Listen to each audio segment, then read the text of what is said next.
தான் இருக்க முடியும். ஸோ அதனால வேற வேற பகுதிகளில் ஆட்சி அதிகாரம்லாம் ஆட்சியாளர்களை நியமிச்சு பண்ண முடியாது. ஏன்னா அவங்க சிஸ்டம் வேற மாதிரி ஆட்சி பண்ணிக்குவாங்க, இவங்க வேற மாதிரி ஆட்சி பண்ணுவாங்க. இப்ராஹிம் நபிக்கு அல்லாஹ் டிசைட் பண்ணது என்னன்னா உலக ஆட்சி தான். ஒரு கலீஃபா, எல்லாரும் அவங்க கிப்லா, அந்த கிப்லா ஃபாலோ பண்றவங்கலாம் அவரை ஃபாலோ பண்ணி ஆகணும், அவருடைய வாழ்க்கை முறைப்படி வாழ்ந்தாகணும். இப்போ வாழ்க்கை முறைப்படி வாழ்றதுக்காகத்தான் இப்ராஹிம் நபியை அதை தேர்ந்தெடுத்திருக்கிறான். அதனால இவரை எக்ஸாம்பிளுக்காக என்ன பண்ணான், எல்லா டிபார்ட்மெண்ட்லயும் ஒரு டெஸ்ட் வச்சான். இப்ராஹிமை அவருடைய இறைவன் சில கட்டளைகளை கொண்டு சோதித்தான். அவர் அவற்றை முழுமையாக நிறைவேற்றினார். தனி வாழ்க்கையில அவரை சோதிக்கிறான், ஜெயிக்கிறார்.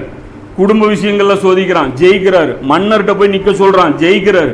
எல்லா இடங்கள்லயும் போய் ஜெயிச்சதுக்கு அப்புறம் அல்லாஹ் அவர் மேல மிகுந்த திருப்தி கொண்டுறான், சந்தோஷமாயி அதுக்கப்புறம் அல்லாஹ் சொல்றான், நிச்சயமாக நான் உம்மை மனிதர்களுக்கே தலைவராக ஆக்கப் போகிறேன் அப்படிங்கிறான்.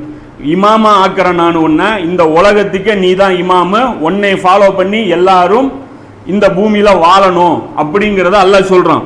அதுக்கப்புறம் அவர் உடனே துவா கேட்கிறார். யார்? இப்ராஹிம் நபி. இறைவா, நான் இருக்கிற வரைக்கும் எனக்கு இமாமுங்கிற, நான் செத்ததுக்கு அப்புறம் என் சந்ததிகளையும் நீ இமாமா ஆக்கு, என் சந்ததிகள்ல அந்த இமாமத்தை, இந்த பூமியுடைய இமாமத்தை நீ வச்சிரு அப்படின்னு சொல்றாங்க. சொன்ன உடனே அல்லாஹ் சொல்றான், என் வாக்குறுதி அநியாய